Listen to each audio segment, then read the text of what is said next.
Hey, welcome to an open conversation. I'm Monica Neubauer. And I'm Mark Neubauer. And our philosophy is to have an open conversation about anything and everything. Anything and everything. Yes. Today's conversation is about Mark's pain journey. Oh, that sounds like a fun trip.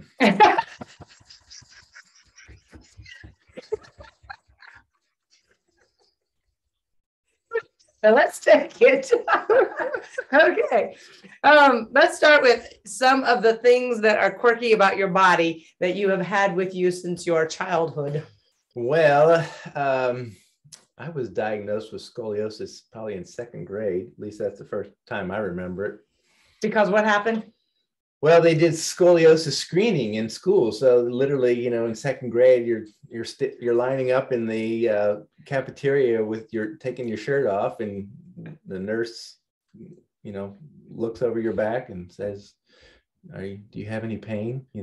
I'm like the only one they asked that to. So I was a little nervous. So you're standing there with all your classmates with your shirt off. Yeah. And you're looking at your back and talking to you in front of everybody. Things have changed a little bit, haven't they? Yeah. We don't have the privacy laws back then. And you're the only one they asked, do you have any pain that you remember? That I remember, because this is a second grader, right? Second but grade you brain. Noticed that, yeah. And so then what did they do with this information? So they believed that you potentially had scoliosis. Well, so I said no right away. And the reason I said no was because when I was 6, I had my tonsils removed, and I was in a children's ward. And so back then they had children's wards. So you walked into a hospital room and there would be 6 beds instead of, these private rooms that we have now. So the girl that was beside me, the bed beside me, she had been operated on for scoliosis and was in a body cast for a year. So there was no way in hell that I was going to be in a body cast. Yeah, I have scoliosis. Yeah. Can't wait to go to that. Yeah. No. Yeah.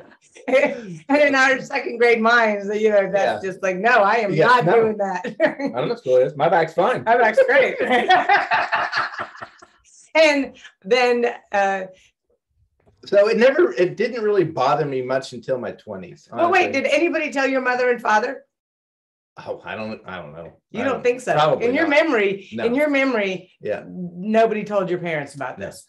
Of course, I've also studied memories, and memories are selective. So that's going to be another conversation. A whole other I guess we could ask them. We're enjoying his parents. They're still with us, but they have a whole lot more memories they're juggling now. Yep. All right. So you found out you had scoliosis. So you, at least in some part of your brain, you knew you had a physical challenge. But you didn't really think about it much then until in your 20s. Right. Okay. What happened in your 20s? Well, in my 20s, early 20s, I did a lot of, exercise and weightlifting with friends. And you were very much into weightlifting. You did that. So you notice pretty quickly that, with scoliosis, your back muscles develop asymmetrically. So, you have a stronger side and a weaker side. Yeah, tell everybody what scoliosis is. It's a curvature of the spine, usually going, like an S shape, sort of a loose S. Well, if you look at a healthy spine from the side, it looks like an S, but when you look at it directly straight on, it shouldn't have any curves. It should be straight. Right from the back, but it's curved, and that's how the nurse could just see it that easily. Yeah. So it's visible with the naked eye. Visible. Yeah. So, with weightlifting and, you notice that your back is developing more asymmetrically because, you're working all those muscles all the time. So, and then you're with your shirt off and your friends are going, Mark, what's wrong with your back? Yeah. No, seriously. Mark, that don't look right. No, dude, that is not right. And because you're working them, you end up becoming more sore. So, yeah. You always have that. Your weaker side always gets over fatigued. And that's, a lot of the issues that I deal with now. Yeah. So you knew at a young age that you were going to have back problems your whole life in some form. Yes. Yeah. Yeah. Okay. So we got married. We knew you had back issues. You managed it. You've always been very attentive to working out and taking care of your body. Right. especially as it concerned, and I'm sure all that weightlifting you did as a young person has helped you. Oh, I think so. Any form of training, heavy training, physical training will serve you for the rest of your life, even if you do it as a young person and you go in the, later on in life, there's a thing called muscle memory. So as long as you have been in really good physical shape at some point in your life, it's a lot easier to get back to right. Muscle memory is a real thing. Muscle memory is a real thing. And you built it up a lot when you were young. Yeah. All right. So it was kind of a little bit of an issue, but not always an issue as we got married. When did it start becoming an issue? I guess it was really highlighted for me when, I was a graphic designer for about 35 years. And so during, say, when the real estate crash of 2006, 2008, that period when anybody who freelanced anything was having trouble. Right. So yep. I was doing some handyman work because that's my other skill set. And my benefit, he's a handyman. Yeah, it's a good thing. Yeah, go ahead. And so heavy labor, you just, when you're a handyman, you're doing things and you're getting your body into positions where, you're just, can seriously fatigue yourself very quickly because you're doing it by yourself, so. Right. And you're squatting on the floor, you're under the sink doing plumbing, you're crawling in crawl spaces, you're on roofs and, all kinds of things. Yep. So, and climbing on ladders, stretching this way, stretching that way. Yeah. So that's when it was really highlighted. I mean, I think I only really did it actively for about 6 months to a year. And I said, your handyman business, right? Because you were building up your handyman business since the graphic design business shrank. And since I'm in real estate, that was a good complementary field. Yeah. So when you come home, every day and, your pain levels are just get pretty dramatic. So yeah, you realize pretty quickly that, you can't live. You can't live like that. And therefore you can't do that same work. Right. Yeah. Okay. So how did you feel?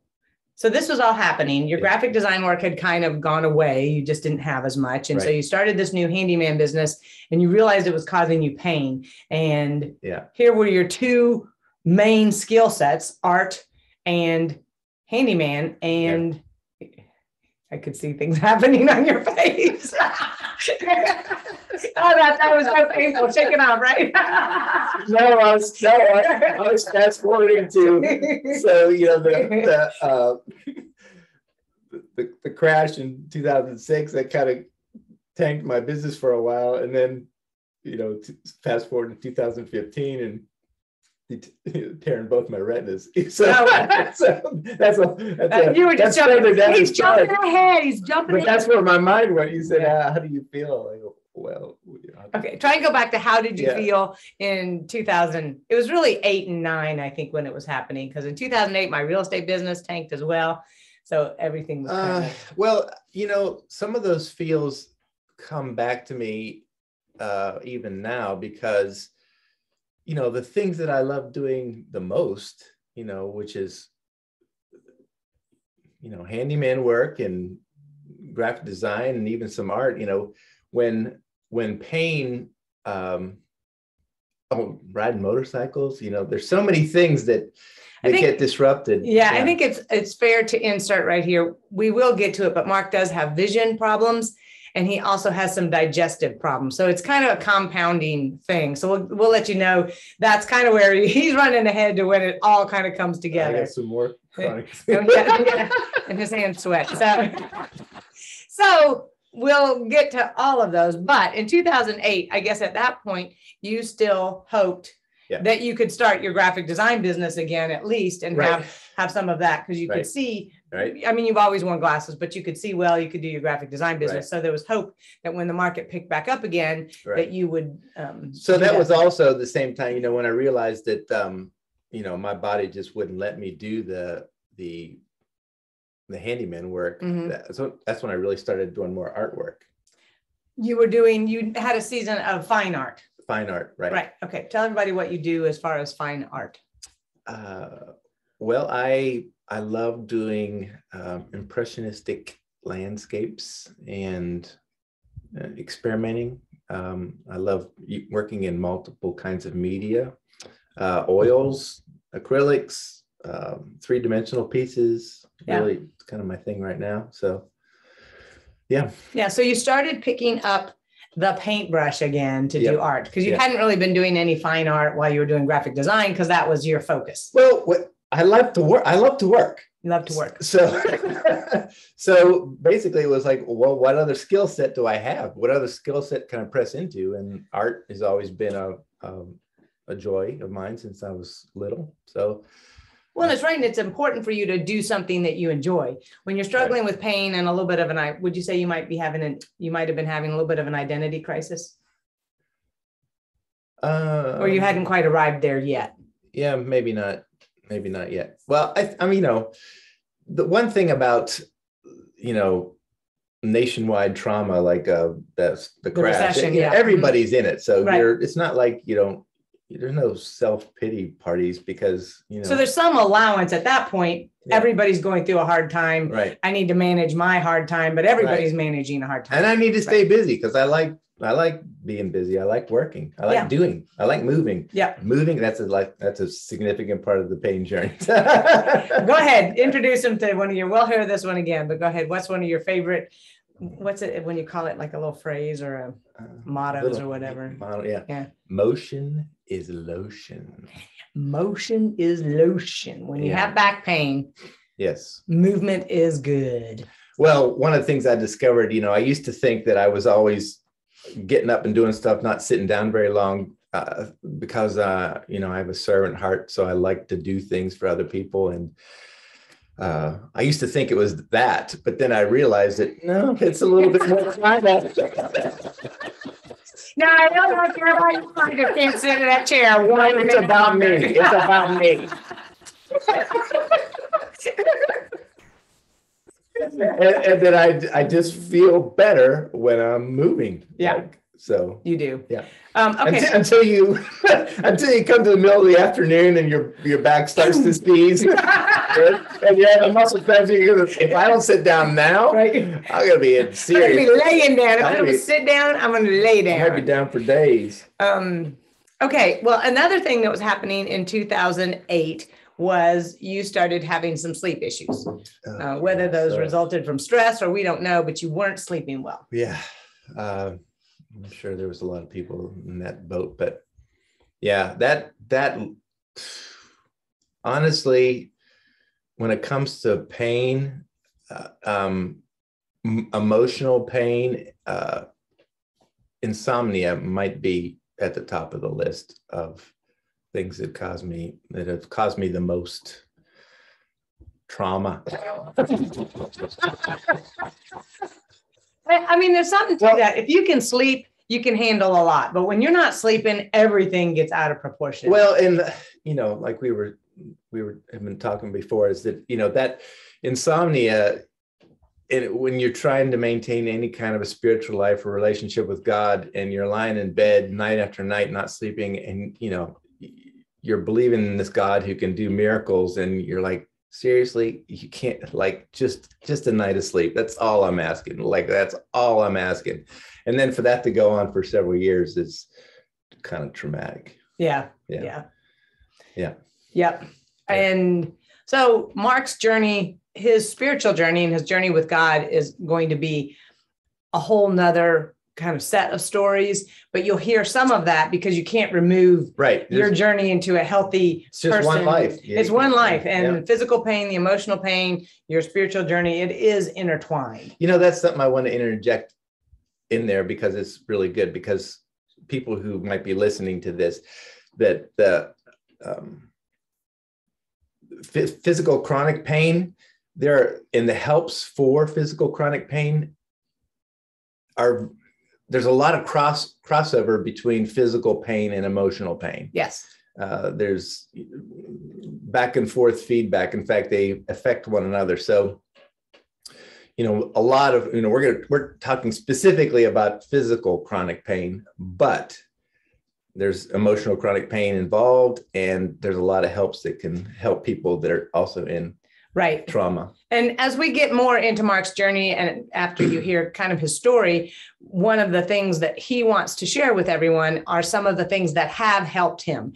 And so we will be addressing that emotional pain side and recognizing that part of you as well. And we'll have conversations about that. So you can see how they all intertwine together. And that's why, I mean, this is just a reminder to me that when somebody asks you a question like, how are you, or how your journey has been, you know, that's why we're doing like what, a 10-hour series or something, because it doesn't live in a vacuum. You know, it lives in your whole life, and it lives in stories, and it lives in waking up every day and doing the next thing, or getting up, and as it was in your case when you weren't sleeping well, just getting up. Okay, so that was happening too. So 2008, 9, and 10 were tough as far as that goes, but we also found time in our lives to take a couple of great trips. Our children were young teens and tweens at that point, and so we definitely found some fun things to do there. And one thing that my husband does not do is sit around and wallow and feel sorry for himself.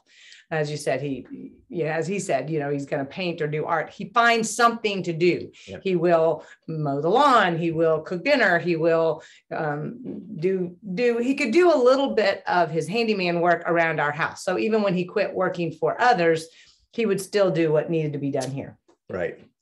So the mental game is probably the hardest part about chronic pain. I would agree. Yeah. At that point, though, you certainly didn't see your journey ahead of you. I mean, you knew that you were not going to be able to be a handyman. So you were aware that you hoped you could get back to graphic design. So it was a day-to-day thing for you for a while, because we were, as you said, we were all going through it. Okay, so we went through 8, 9, 10, 11, 12. Your graphic design business did not pick back up, did it? Boy, it was just starting to. I was just starting to build sort of a new client base in the 2012 to 14. Before your eyes changed. Before my eyes changed. We'll get to that story. So, all right. So that whole thing with, again, you still had not kind of figured out, who am I in my pain? I still am trying to be who I've always been with my pain and adapting to graphic design, always looking for new opportunities and trying to find those connections. All right. So then I guess we'll jump ahead. What was happening with your heartburn and your indigestion during those years? I mean, what do you want to call it? It's called GERD. Acid reflux. Just digestional. I mean, still dealing with that, but I'm getting some good help, I think. That's been at least a 20-year journey. I think it was about 40. When you started doing that. Okay. I'm sorry. I keep trying to remind Mark to look in the video. We're not sure how much of this we're going to do on audio, just audio or video, but there you go.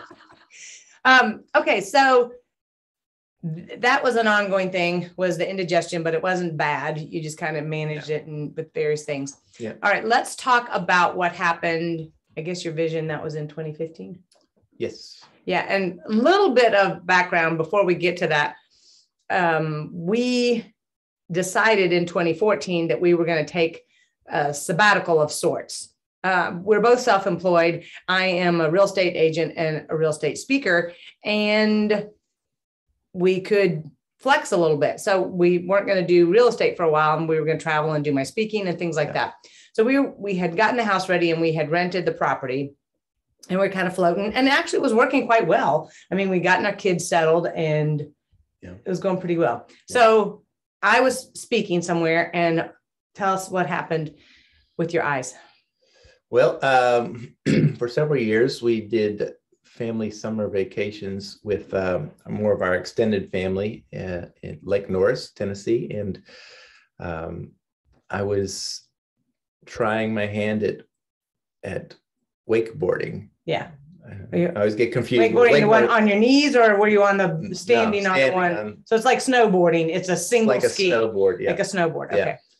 And front of my board caught the water and I did a full face plant, and immediately I could tell something was wrong. I think, at least, well, they both tore at the same time, but left eye tore more. My retinas. So you face planted, and what we found out afterwards was that both of your retinas detached at that moment. Yeah, they both tore and detached. Yeah. Didn't know that immediately. No, I did. I went to an ophthalmologist about a week later, just because these floaters, stuff just still in his eyes. Yeah. Not sure. Knew something was wrong. So he went to ophthalmologist. Yeah. It just looked like there was ashes falling in my vision, which is all just blood and pieces of retina, I guess, in my vision. So my eyeballs coming apart in my vision. I'm like, oh no. Went to an ophthalmologist who should have retired, but hadn't. Several years before, probably. Looked at my eyes and just saw the floaters, didn't detect the tears, and sent me home, said deal with it. So it's life. People get floaters. And then about 3 weeks later, I started losing vision in the lower inside corner of, like, the whole quadrant of my left eye. And I said, something is just not right. So went back to the ophthalmologist, saw a much younger ophthalmologist, and he's this part. Yeah, I have to tell this part because this is better from my side. Mark wasn't okay. Let me just tell. So I'm the gregarious one in the family, so I'm out and connected and on Facebook and stuff like that more often. And Mark goes to see this ophthalmologist. I wasn't with him when he saw the ophthalmologist, and the doctor said to him, I think you need to go to Vanderbilt. Yeah. He says, I'm going to send you up to Vanderbilt for some more tests. I mean, I guess, was that kind of how he phrased it? No, that's not how I remember it. It was,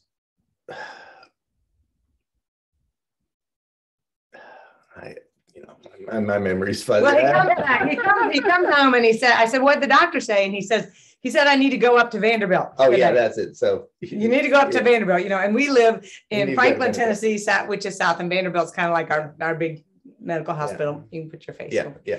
So he said, you need to go to Vanderbilt today. So when he comes home, he's not worried about that. He's real calm. But what I know is when a doctor in Franklin says, I'm sending you to Vanderbilt, that means, oh crap, this is bad. It's almost like they're sending you to the ER. Is that kind of a little red siren starts going off. Exactly right. So I'm just like, oh no, we're going to Vanderbilt. This is bad. Yeah. So Mark's like, I'm going to have a little nap and then I'm going to drive up. And I said, yeah, I think I'm going to go with you. I'm still kind of not as, I'm trying to make him not be as alarmed. Yeah. We get in the car, we drive up to Vanderbilt. You want to tell it now? Well, then I guess he looks in my eyes again, and then it was the same doctor, actually. Yeah, who met Mark back at Vanderbilt. He has both of us in his office, and he goes. Oh wait, so he looked at it, and then another doctor looked at it. Yeah, and he said, "I am not sure how you people are at handling bad news." That's what he said to us. Yes. And we're like, "Go on, go on." We don't like to be in the dark about it. Let's say that. Said, we should operate today. If we don't operate, you will be completely blind in 30 days. That's what he said. Completely blind in 30 days. I'm like, let's operate. All right, excited. We're going to do this, And I'm like, oh, no, this is bad. But we knew his vision was bad. We'd been a couple of days with this, this space missing. So. And it's very unusual to tear both retinas at the same time. There would have to be some underlying congenital weakness. Especially at the age when you did it. I mean, lots of people have to get their retinas repaired one at a time. It's very normal. They get a little bit of a drop. And so then one of the doctors recognized then that his other eye also had a tear in it. Yeah. So Mark had a rare double eye surgery. Double scleral buckle. They almost never do. Bilateral scleral buckle. Yep. Yeah. So he did that night. Yeah. That day. That day ended exactly as I expected it to when he said, we're going up to Vanderbilt. Yeah. And it went well. And at the time, here's kind of one of the cool things was we own rental properties. And because we had rented our house, we were on this sabbatical. Our tenants had moved out of our condo, and we were living in our condo. So he couldn't see well for several days. And it turned out to be such a blessing just in this small space where he could Couldn't get see around. well. I couldn't see at all. I got those, the big patches, and then he had to sleep sitting up, and then you got those that was jelly actually, balls in your eye. Well, that was actually it's worse for people when they tear the bottom of the retina, because that means that you have got to be inverted every couple of hours. And so mine tore from the top, which means you could sit up. They inject your eyeballs with gas, and then that extra pressure in your eye pushes the retina back. Right. So you have to move around to get these. So yeah, I could balls in the right place. I could only sleep lying down for 2 hours at a time for several days. Right. So we had to set these alarms and everything. Yeah. So, okay. So that happened. Now, what was the result? What is your permanent eye condition as a result? So I guess because after it tears and then reattaches, it's kind of like tearing a movie screen. Just my vision, straight lines are very jagged. And then I continually have lots of floaters in my vision. So what that means is, what that meant for Mark then with a life change was no more working long hours at a computer. Right. An hour and a half is about all he can do. And for, I would say, a good 2 years, reading was very difficult. Yeah. You found a place. So, and just kind of an interesting aside to this, my mother was legally blind. So her whole life from childhood, she was legally blind. So I grew up in a home with a mom who was vision impaired. Yeah. And now my husband has impaired vision as well. It's different than my mom's, and he does still drive, but he mostly drives around town and on the interstate. So he still has some of that. My mom never did. And one of the bummers is my mom had passed away back, so it was about 5 years. So, I mean, we wouldn't want to overlap, but she had died about 5 years earlier. So Mark and my mom never got to share kind of the journey of that. That was kind of an unfortunate thing, one of our family things. All right. So let's move towards kind of bringing the whole physical pain journey. What's wrong with you? What's kind of happened since that? So that was in 2015, and it's now near the end of 2021. Yeah. And what's happened with your back since then? Because it was since then, wasn't it? It happened to your eyes, and then your back. Right. Then went down. Right. Then I was dealing with pretty intense sciatica, like daily, and sciatica is one of the worst back pain problems, because it goes all the way from your lumbar down to your feet. And you don't necessarily know how to fix it. Sometimes people can go to the chiropractor and it can be fixed in a week or two. And other people, it's just really, really hard to figure out what's causing it. Or it's something more serious. Yeah, it depends what's causing it. But it's one of those things that you're not quite sure what's causing it. I mean, obviously there's pinching, but So finally, after dealing with that for probably a year and a half or so, on and on with varying degrees of intensity, had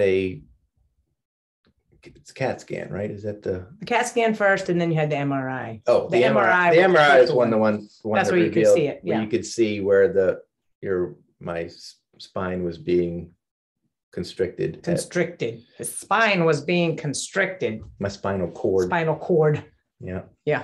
That's a laminectomy to fix that. So and then they also did a but there was also something was moving, and so one of the vertebrae was out of being pushed in, and so they ended up fusing L3 and L4. So our journey with the back doctors, I mean, anybody who's had back pains or injuries can know this is it's just ongoing and challenging. And, these back doctors, I mean, they have to kind of have their own boundaries too, because they have people in tremendous pain. Yeah. But the appointment might be far out. You wait for the appointment, and the doctors, I mean, these doctors are surgeons. And so that's what they do, is operate. But you have to love when you have a good back doctor who says, basically, I'm not going to operate on you until you beg me. Yep. Yeah. because it has And honestly, that's long-term- the way it should be. Yeah. And that's the way it was. Yeah. I mean, he sent you home once or twice before.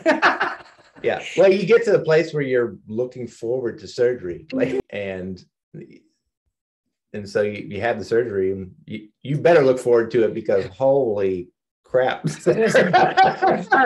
Yeah, that's some new level of pain, man. That's really intense. Yeah. So back surgery is not something you want to do cavalierly. Yeah, being in the hospital overnight is terrible, no matter what. Yeah, and you were over for 2 nights. Yeah. All right, so you had back surgery, and then that's just a slow process of recovering. I mean, I think I was doing laundry 2 days later, but that's the other thing, is you got to keep moving and got to keep motion is lotion. Motion is lotion, and walking up the road, and still taking the dog for not on leash, but taking a dog out, and short walks, and getting out and walking yourself. It's kind of like any major surgery. You need to get back on your feet as fast as possible. Right. So what's happened then after that? Were you all better? No. Well, so that's a slow recovery, and then literally a year later, almost to the date, I had a massive back spasm event where the whole side of my back was in spasm, where I had to crawl on my hands and knees to use the toilet. It was that.